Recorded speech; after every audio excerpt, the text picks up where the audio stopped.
بسم اللہ الرحمن الرحیم۔ السلام علیکم۔ اللہ رب العزت نے اپنے نبی ابراہیم علیہ السلام کی طرف وحی نازل فرمائی کہ اے ابراہیم، آپ میرے خلیل ہیں۔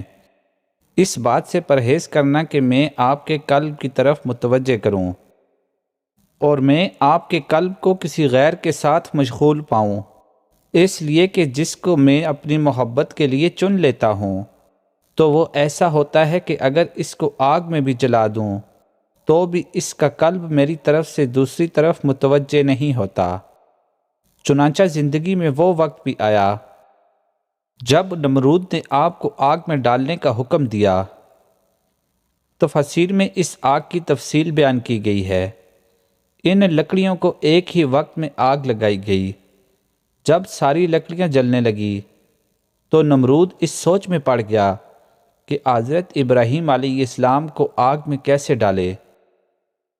بالآخر شیطان نمرود کے پاس آیا اور اس نے سمجھایا کہ ایک جولا بنا لیجئے اور اس میں بٹھا کر ان کو آگ میں پھینک دیجئے، اس طرح یہ آگ کے وسط میں جا کر گریں گے۔ چنانچہ اس نے جولا بنوا لیا اور آپ کو اس میں بٹھا کر آگ میں پھینک دیا گیا۔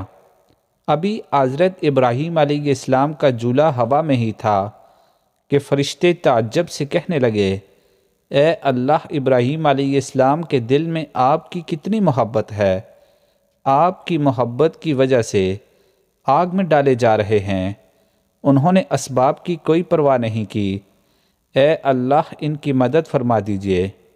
مگر اللہ تعالیٰ نے فرشتوں کو فرمایا، تم لوگ ان کے پاس چلے جاؤ اور اپنی مدد پیش کر لو، پھر میرا خلیل قبول کر لے تو تم مدد کر دینا، ورنہ خلیل جانے اور خلیل کا رب جلیل جانے، کیونکہ یہ میرا اور میرے خلیل کا معاملہ ہے۔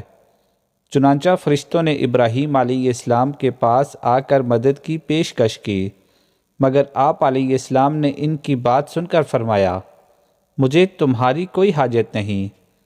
پھر حضرت جبرائیل علیہ السلام حاضر ہوئے اور امداد پیش کی۔ حضرت ابراہیم علیہ السلام نے پوچھا، جبرائیل، کیا آپ اپنی مرضی سے آئے ہیں یا اللہ رب العزت نے بھیجا ہے؟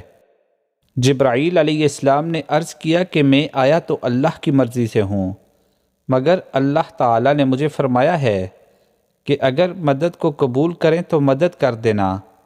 حضرت ابراہیم علیہ السلام نے فرمایا، نہیں، جب میرے اللہ کو میرے حال کا پتہ ہے تو پھر مجھے یہی کافی ہے کہ پروردگار جانتا ہے کہ ابراہیم کس حال میں ہے۔ میرا مالک اور محبوب جانتا ہے کہ مجھے اس کے نام پر آگ میں ڈالا جا رہا ہے، لہٰذا میں آگ میں ہی جانا پسند کروں گا۔